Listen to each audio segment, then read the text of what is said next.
Derek, welcome to Paper Napkin Wisdom. Thrilled to have you here with me today.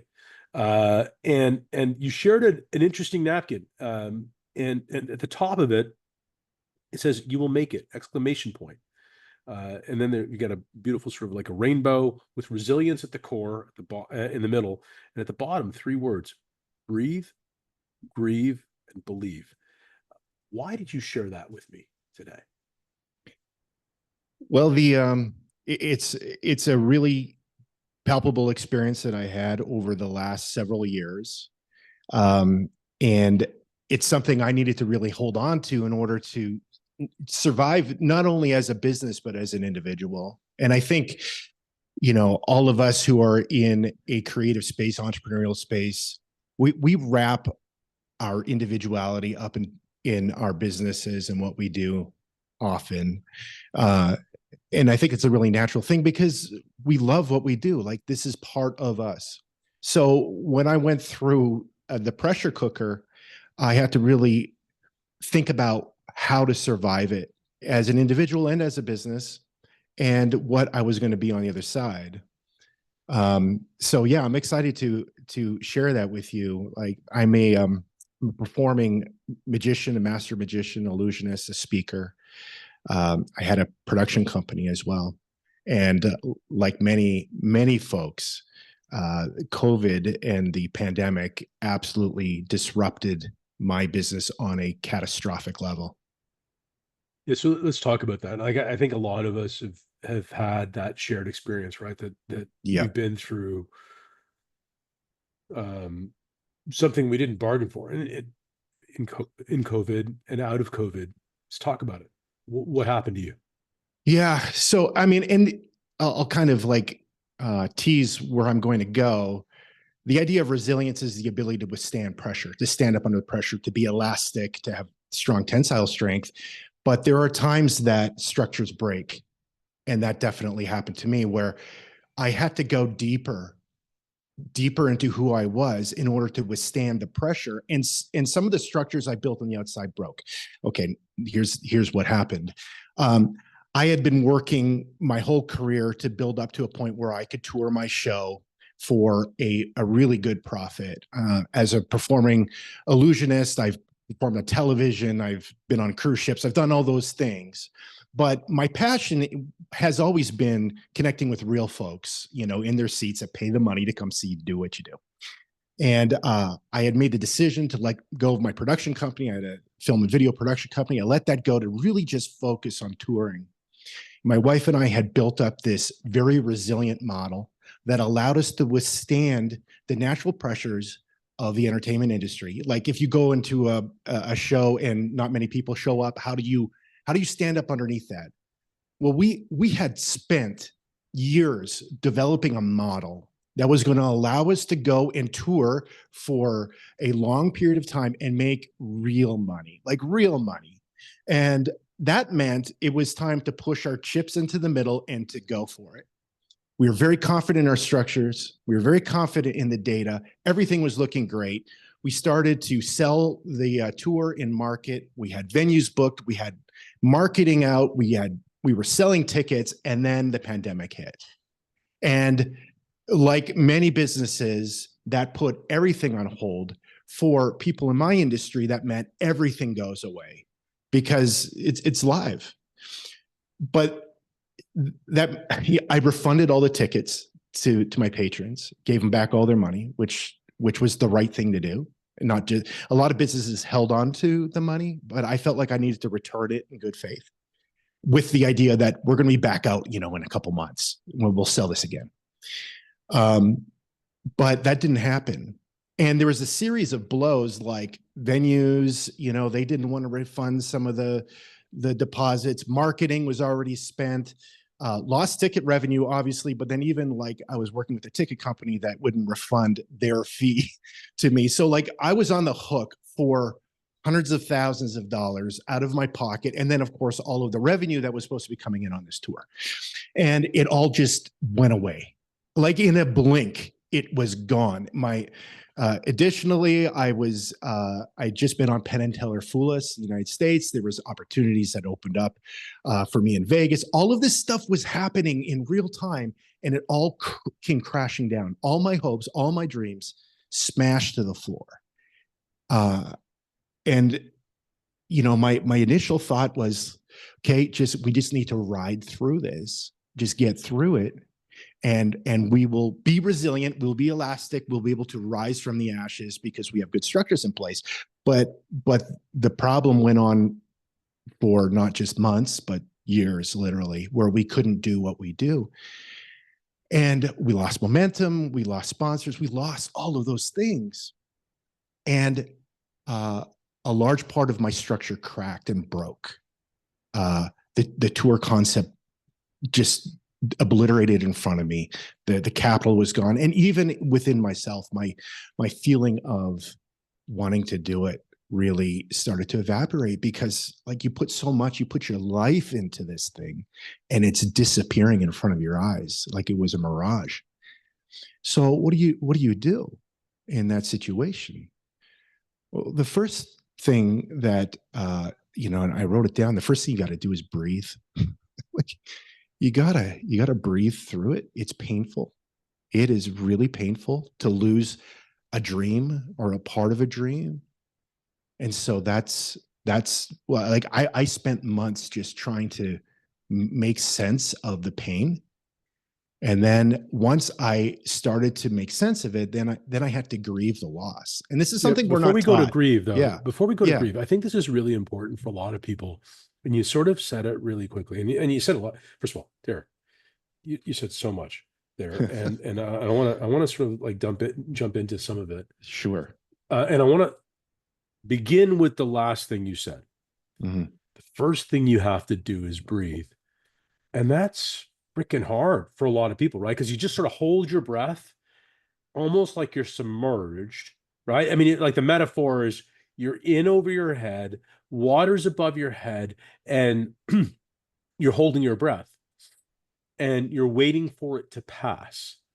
And there's so much wrapped up in that. But if it doesn't pass, you still have to find a way to breathe. And I think a lot of us entrepreneurs mix that up, and we just wait for it to pass so long that you just end up dying under the water. I mean, sorry to make it a grim metaphor, but isn't that true? Like, you have to remember to breathe on a regular schedule. You need to get back to breathing, because without that, nothing happens, right? I mean, that's hard though, right? Extremely hard. And I mean, this is both metaphorical and practical. Like, I've practiced intentional breath work as an individual, and that helps my psyche and my emotional state and my brain chemistry.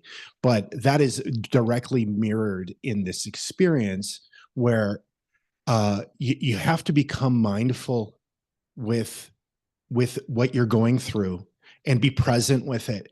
You can't make it go away. Like the pandemic wasn't going away. The disaster, I wasn't going to wake up and it was just gone. Like, the money was gone. I'm not getting it back. The audiences were gone. And now I'm dealing with me, the outer structures that were crumbling, but now I needed to drill down, and there was that kind of that rainbow shape is almost like a bunker. Well, what it is kind of like a seed, right? There's this great idea. I actually said it in my TEDx talk. It's seeds don't sprout and grow unless they die, And when I was going through the breath of this, of like, this is my dream's dying, man, and right in front of me. I kept that metaphor in my mind. It gave me hope. That's awesome. And I've done a lot of breath work, and for people who don't understand breath work, there are a lot of resources that we have around breath work. Box breathing is a great place to start, and that'll be in the notes, along with other things. But how many times do we see this, though, really, where for entrepreneurs and performance artists like yourself, Your business model is you in many ways, and that's a very relatable thing for a lot of entrepreneurs.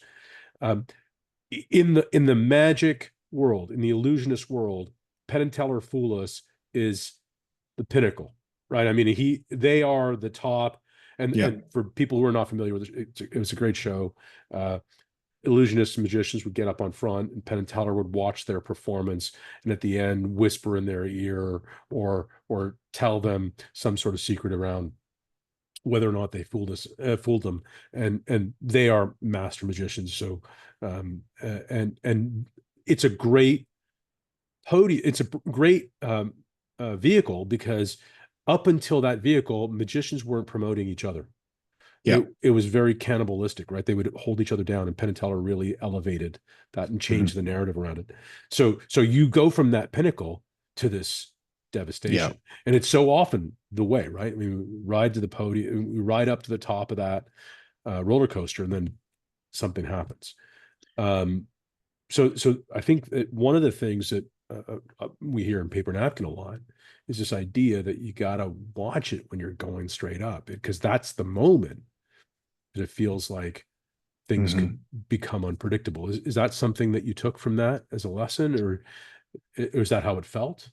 Yeah, I mean, I've been doing this a long time. Had some really nice highs. I won like the World Championships of Magic and nice awards, and been on really wonderful stages. And I've had that roller coaster feeling of getting to the top, and then, things don't go your way after, and you got to kind of like, figure it out. But my feeling in this moment is we're climbing to the top of Mount Everest here. Like we're on our way, and performing on Penn and Teller garnered me a whole bunch of invitations and other television shows that were all in process. And then we're touring. It's like we're finally past base camp, and we're going to get to the top of this freaking mountain that we've been trying to climb for years and years and years.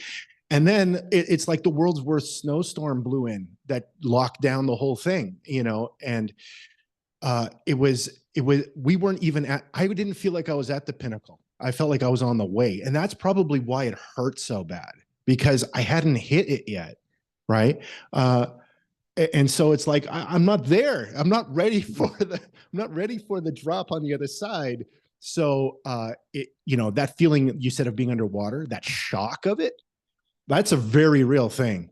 And anybody that's been in business for any length of time has experienced it, where it's like something so unexpected happens that it takes your breath away, and you go into shock, and you got to breathe through it again, both literally and metaphorically. That's awesome. Well, it's not awesome. Feels like crap. I know what you mean. I know what you mean. But I There's a think you happy described ending it. to this story. So I think you described it really well. So the shock, right? You're in frigid water over your yeah, head. yeah, First step is breathe. yeah, What did breathing look like you? Not literally, because you talked about the breath work, and we'll yeah, share some resources on that. But not just the breath work, but what what did it look like? What was the moment that you realized that? yeah. I love that question. Well, I think that when you do breath work, like literally what you realize is you go deep, right? You go into who you are. And that's literally what I did with my art and performance and business. At first I tried to kind of like do anything to stay resilient, to keep the bubble that I had constructed afloat. I started doing online things and Zoom shows, which I didn't love because magic is way better live. And I worked at reinventing myself in the moment to get through this, what I thought was going to be a short season. But then you come to a moment where it's clear that this is not short, that the structure is failing on the outside. So you have to go and find what is not failing and go deeper into yourself, like what really matters, what do you really want to do, what do you want to foster. And I realized that I needed to foster something on that deeper level. So very, very practically, I started to grieve the Which is loss. the next That's step. the second next step. And we are not taught to grieve the loss of dreams and an opportunity. We understand it when it comes to people and maybe pets, but when we have a business fail or a dream fail, just shoving it under the bed and going, I'm not going to deal with that. I'm not going to feel it. I'm not going to be present with it, actually really hampers us psychologically for future dreaming. I like, my whole purpose is to help people dream. Like, that's what I'm about. That's why I perform my art. And so I want people to dream and dream big. And we can't shove our past disappointments and failures underneath the bed and go, they're not there, and plug our ears. We have to go through a process, and the process is grief. It's the steps, denial, bargaining, anger, sadness, and then eventually acceptance. And if anybody has lost something significant, you would know that you don't just go through it once. you go through it, and then you're back at the beginning again. And it's not a straight line, right? It's not a straight line. No, it's a big winding, looping. Like the bargaining. Well, maybe if I could convince this, these guys to give my money back. Maybe if. And we could spend probably an hour on the process of grief I went through. But part of, I guess, an actionable step that I took is I decided to change my environment. No, I did that very drastically. I literally moved my wife and I to Mexico. We moved to central Mexico. Yeah, huge, very dramatic. We don't have any children, so we're able to do that. And, I don't have some of those other ties that would preclude that type of massive change. That massive change was huge for me. And I think it does indicate something that everyone can do. You may not be able to move your whole life to Mexico, but you can change your environment by just small steps, like where you're working. Like if you work in this desk where you experience the trauma of loss, maybe go change your environment to your kitchen table for a while. Like if you can change your physical stasis and maybe head to the mountains, or go on a short trip just to get your head right. I think those practical small things can really make a big difference. For me, coming to Mexico changed everything. That's amazing. I find it. There are two things that you said in the last little bit. One, you did anything to keep the bubble, to keep the illusion. This coming from an illusionist, right? Yeah, exactly. You tried to magic yourself into this thing where you were creating this, and I love that as an idea. But I really love you slipped into purpose when you were talking about your own grief. That you help people dream and dream big, right? Yeah. Why did that come up from you when you were talking about your grief? And I think it's interesting. Mm-hmm. I'd love to know why you went to your purpose when talking about losing your own dream. That's again a very astute question. I think a lot of people, and I talk about this a bit in my TEDx talk, but a lot of people stop dreaming altogether, because when we run into the obstacles of life with failure, disappointment, things aren't going the way that we thought they would go. We were told if we dreamed big and we just focused and worked hard that it would happen. And sometimes life gets in the way. Sometimes a pandemic happens. It's not even your fault, man. Like sometimes our dreams die because we're dumb. But lots of times our dreams die because of extraneous circumstances. So my mind went there because I practiced dreaming again. I did it. Like I went through this and I know it could be done. So there are so many adults, particularly, millennials and older, that went through the high school program of listening to a motivational speaker telling us to dream big. Right. And we got this information and we really believed it and we tried, but we failed. And now we're in this spot where it's like, no, it's not for me. That's for the super talented or something like that. Well, that's not true. Like you have dreams to have, you have things to give, and you have to dream again. You have to. Dude, you're just lighting up when even talking about this idea of redreaming. Yeah. Like your eyes started to sparkle in a way that they haven't to this point. And again, it's about like I centrally believe that we are our best for the world when we are what we need for everyone Agreed. else. And Agreed. it sounds like you needed to learn how and to practice redreaming so that you could sort of gift this, right? Am I Yes. wrong? Am I stepping ahead? Am I wrong? No, you're like nailing it. Like my purpose transformed as a result of this. Like when you, and that's the thing, when you go through grief and you get the third idea of believing again, Mm. um, you begin to rebuild the structure of who you are and what you do from the central core tenets that survived the trauma and the disruption, right? So at your very core, when you get down to the very, very central part of who you are, when you get to that, and that is able to have resilience, then you could begin to reconstruct your dreams and reconstruct your tasks and your businesses and your passions, maybe even in a more authentic way than you were before. I think that's happened to me. Like a lot of what I thought was important to me was destroyed. And looking back now, I'm like, you know what? This is a crazy thing to say, but I'm kind of glad it happened because I love where I am now. I love where I'm going. I love what I realize. And like you said, my eyes light up in a different way because this is not theory. I lived this. I could speak to this with great amount of enthusiasm because I went through the fire. A lot of what I thought was important to me was destroyed, right? Don't Yeah. we project all of these things Oh that are yeah. important to us and then attribute some kind of failure to not Mhm. achieving these things that aren't important? So true, man. Like, again, vulnerability here. I want it to be a big deal.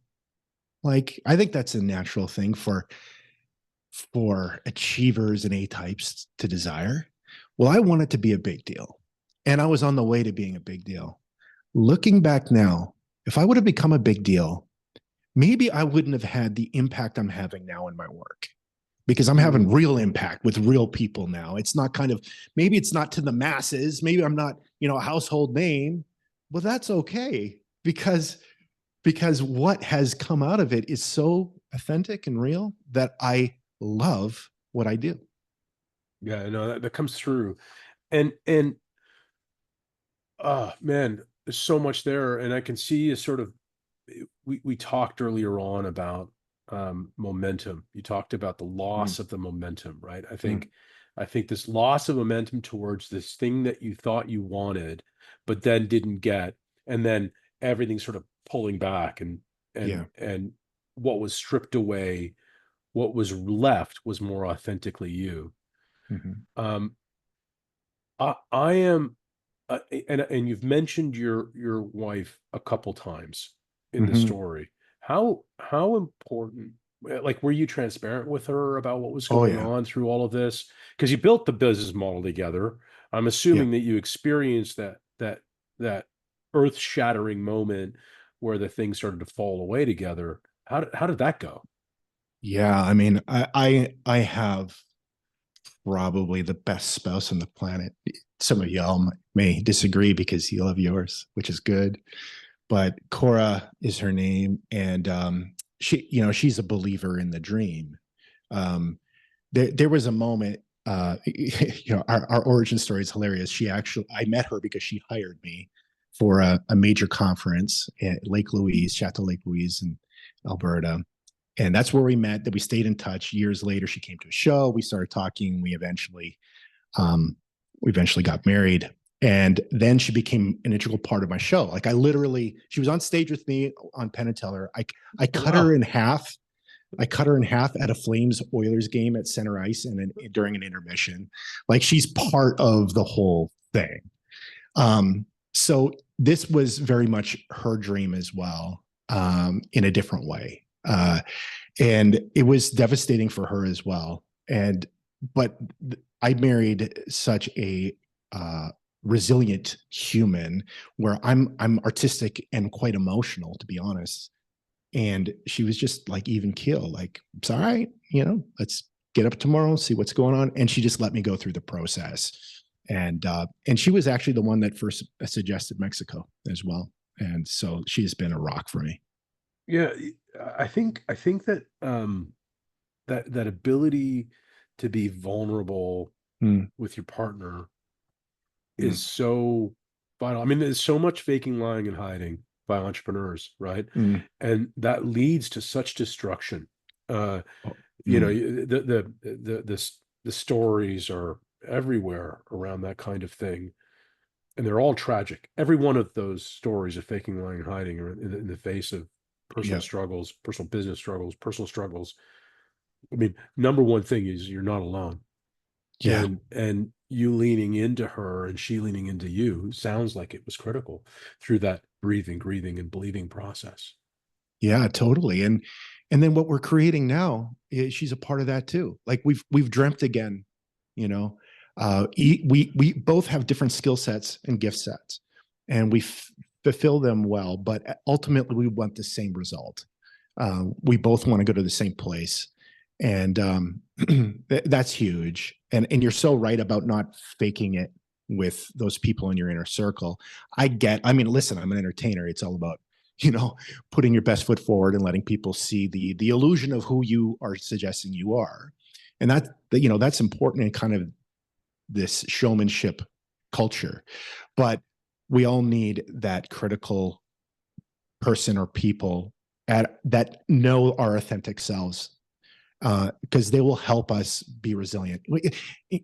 This new thing I'll tell you about in a second that I'm performing. Um, it's about the power of community. That's really what the show is about. And that really applies here to the idea of resilience, that it's really hard to be an island and be resilient. We need each other, man. That's why your podcast is awesome, because people are listening to this and going, yeah, I get that. I get that. And by getting that, hopefully it buoys up their inner selves. Yeah. And is that so you've used, I noticed this earlier, you talked about audiences. Mm, You talked about the audience that you were attracting to your touring show, mhm, all of which you returned. When you speak about your new work, mm, you've said it several times now, you speak about community. It's a mm. community, and Yeah, and you're helping people to dream in yeah. this community. Let's talk about that. Why the shift? Why the shift in your words? Is there a shift? Am I reading into something? Am I missing the boat? No, very, very. You've been doing this a while, man. You're on it. You are on it. No, there is a shift. Like before the touring, you wanted the sense of community, but you're bringing random people into an auditorium and you're giving them a great night, and they go away, and there's really nothing after that. You hope you've inspired them in some way, and I totally wanted to do that. But my work shifted because of the pandemic, where I started to think about, like, what am I going to be when we get out of this, when we're together again? And what I identified within my core is, I believe that people, even before COVID, but now, people are going to forget how important it is to dream, and we're going to forget how to be together. Those are things I can help with. Like, Mm. I have the ability to do that, and my art form is set up in a unique way to do that, like no other art form is. Magic is so unique. So I had my most productive year of my life in Mexico. I wrote a book, I wrote a TED Talk, I wrote 2 new shows, one of which became Box of Wonders.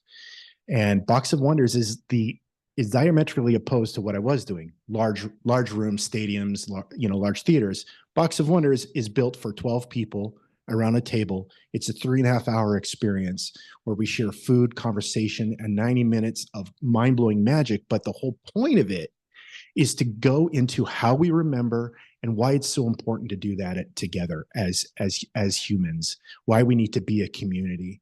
And it's shifting. Like, I'm having people say stuff to me after the show that I never heard when I was doing big shows, right? Like, people are saying stuff to me like this changed my life. Like, this show changed my life. I see everything different now. Well, cutting my wife in half in front of 1,000 people is fun, but nobody's going to really feel that after.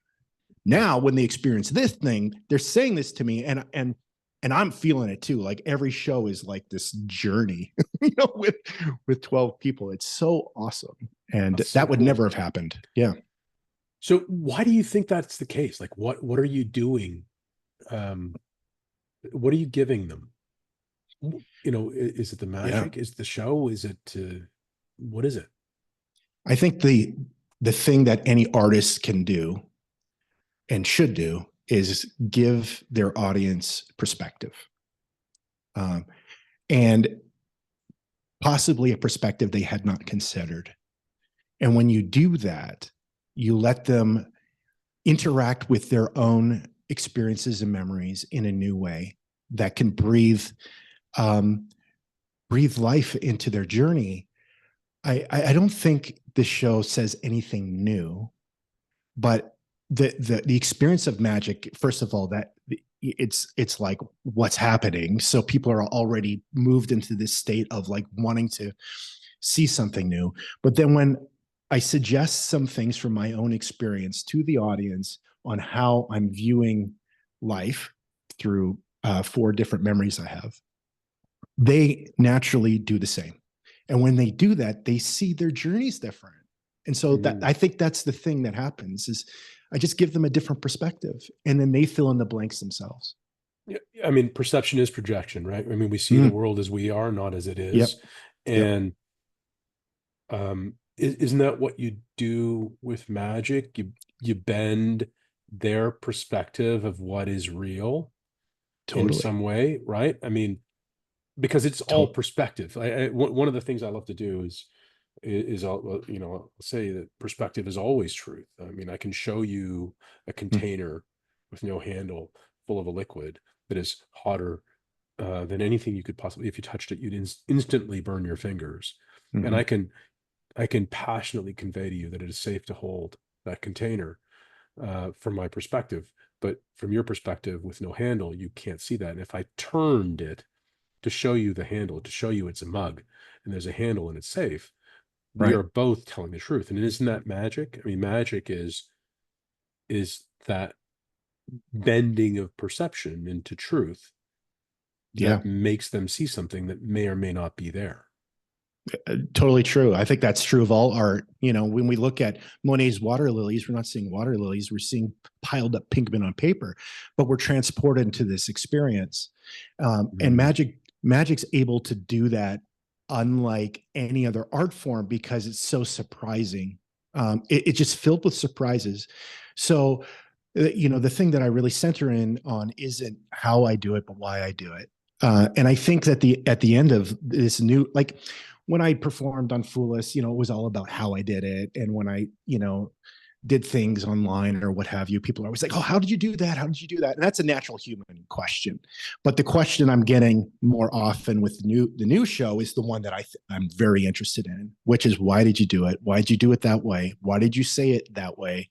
And because it's touching something real within. The art is cutting through the illusion of our own singular perspective and going to there's more to it than where you sit right now.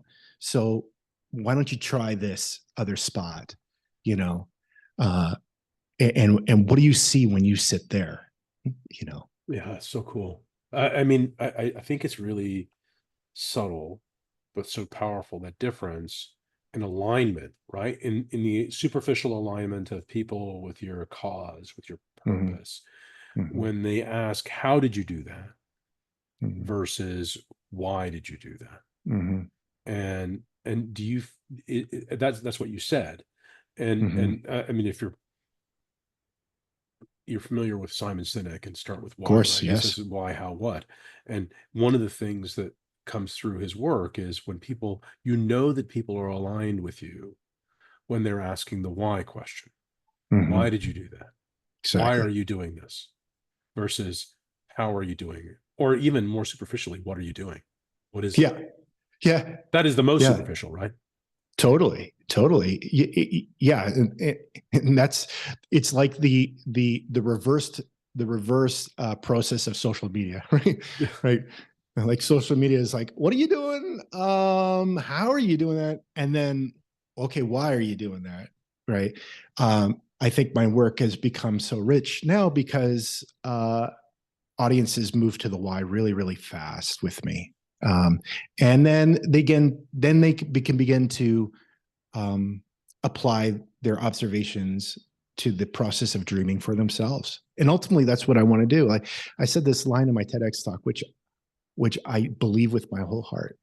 Um, and that is, I shared the ideas for selfish reasons, in part, because, of course, I want you to be happy and fulfilled, and dreaming big dreams does that. I really believe that.